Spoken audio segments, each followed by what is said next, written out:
Allah subhanahu wa ta'ala akhiretте биздин ар бир кылган жакшы амалдарыбыздын соопторун берет. Allah taala имандууларды бейишке киргизип сыйлайт. Эми Зумар деген сүрө бар. Топ эл деген мааниде да. Allah subhanahu wa ta'ala ошол сүрөдө адамдардын топ болуп, көп болуп тозокко кирип жаткандыгын, тозокко айдалып жаткандыгын, ал эми бейишке баруучуларды болсо топ болуп бейишке чакырылып, бейиштин босогосуна, бейиштин кароолчусу менен сүйлөшүп, алардын түбөлүктүү бейишке кирип жаткандыгын дагы айткан. Демек, Allah subhanahu wa ta'ala бейишти жаратты, тозокту жаратты. Ал хак, чындык, ал учурда бар, жана кыямат күнү дагы ал аламдар жок болгондо бейиш тозок жок болбойт, ал түбөлүккө калат. Эми кээ бир инсандар бейиш үчүн жаралган, кээ бир инсандар тозок үчүн жаралган. Бейиштик инсандар бул жашоодо ар дайым бейишке алып баруучу амалдар менен алек болушат да. Ошондуктан сиз менен биз баардыгыбыз тең каалайбыз бейишти. Эми бейишке сиз менен биз жетиш үчүн, бейиштин жамаатына кошулуш үчүн бир аз аракет кылышыбыз керек. Эми Allah subhanahu wa ta'ala ошол аятта мындай дейт: Аузу биллахи минаш шайтанир раджим. Васиқал лазина тақау раббахум илал джаннати зумара. Аллах Тааладан корккон таква инсандар бейишке алар чакырылат дейт. Бейишке алар чакырылат экен. Хатта ида жауха. Качан бейиштик элдер бейишке жакындаганда, бейишке кирейин дегенде, бейиштен кароолчусу тосуп алып, аларга кайрылат экен. Бейиштен кароолчусу Ризван, ал эми тозоктун кароолчусу Малик. Ошол Ризван периште өзүнүн жамааты менен бейиштик адамдарды куттуктап тосуп алат экен. Эмне деп аларга кайрылат? Аллах Таала айтат: "Саламун алейкум." Силерге Аллахтын тынчтыгы болсун дейт экен. Ар бир инсан бул жашоодо тынч болууну каалайт да.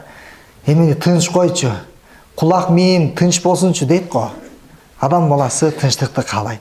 Тынчтык ал бейиште. Силерге тынчтык болсун. Саламун алейкум тыйбутум. Силер эң жакшы абалда болдуңар. Силер өзүңөрдүн абалыңарды оңдоп алдыңар дейт.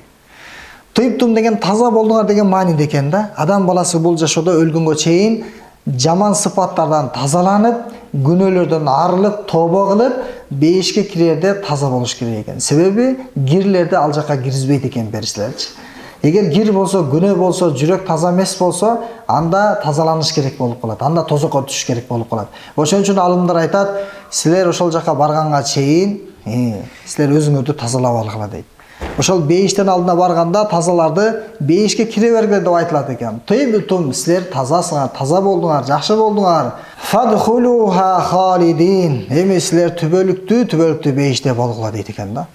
Бейиштин тургундарынын Аллах Таалага өздөрүнүн ыраазычылыктарын билдиришет экен да. Не деп алар ыраазы болушат? Алар айтышат экен: Алхамдулиллахиллази ваадана ва қалу алхамдулиллахиллази садақана ваадах. Аллах Таала бейишке киргизем дедиле, Аллах Таала уадасына турду, бизди бейишке киргизди дейт экен. Бардык мактоо Аллахка болсун, бизди бейишке киргизген.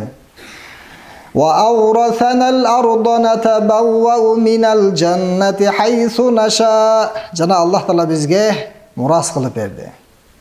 Бул дүйнөдө кичине амалдарды кылдык эле, жалган дүйнөдө ошол амалдарыбыз үчүн Аллах Таала түбөлүктүү жакшылыктарды берди. Бейиш бакчаларын берди, кан сарайларды, жыргалчылыктарды берди кылган амалдарыбыз үчүн. Аллах Таала уадасын аткарды. Ва қал алхамдулиллахиллази садақана ваадах ва аурасанал арда натабаввау минал джаннати хайсу наша. Эми биз бүгүндөн баштап бейиште каалагандай жашайбыз, каалагандай бейиште сейилдейбиз, жыргайбыз. Фа ни'ма ажрул амилин. Жакшы амал кылгандардын сооп сыйлыктары кандай гана сонун дейт да. Ушул аятта Аллах Таала бейиштик инсандарды бейишке кирип аткан абалдарын Аллах Таала баяндап койду да. Аллах Таала бизди дагы ошол катарга кошсун. Эми диндеги улуу алымдар айтат, бейиштин 8 дарбазасы бар. Ошолордун биринчиси тобо. Тобо кылгандар үчүн бир эшик дайындалган экен. Экинчиси 5 маал намазды калтырбай, намаз окуса, Аллахтын кулчулугун аткарса, алар үчүн дагы бир эшик бар экен. Үчүнчү эшик зекеттин эшиги, төртүнчүсү садаканыкы, бешинчиси болсо Райян аттуу орозо кармагандар үчүн бериле турган эшик. Алтынчысы болсо Аллахтын ыраазычылыгы үчүн ажылык умра амалдарын талаптагыдай аткарган инсандар үчүн. Жетинчи эшик болсо Алла жолуна чыгып, Алланын динин үйрөнүп, жана башкаларга үйрөткөндөр үчүн.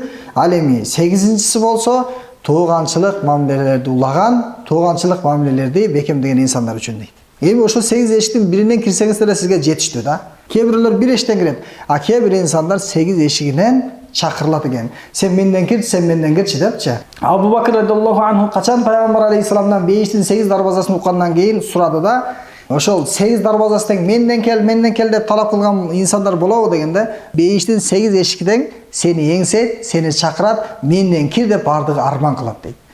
Аллах Таала бардыгыбызга ошол бейиштин 8 эшигинен деп чакырылууга мүмкүнчүлүк берсин. Себеби биз бейишке 8ге бөлүнүп кире албайбыз. Бирок бирөөсүнөн киребиз, ал сыймыкта. Эми бейиштин эшиги десем, о мечиттикиндей дарбаза эмес ал. Ал башкача. Ал дарбазаны көргөндө 40 жыл ордуңуздан кыймылдабай катып каласыз. Ал жерге барганда сиз өзүңүздүн ким экениңизди унутуп коесуз. Өзүңүздүн акылыңызга өзүңүз ээ болбой каласыз да. Ал жер ушундай ыйык жер. Ошондуктан бейиштин 8 эшиги бар. Ал жака келиңиздер деп чакырылат экен. Ал эми тозокко болсо айдалат, шапкаланат, сүйрөлөт.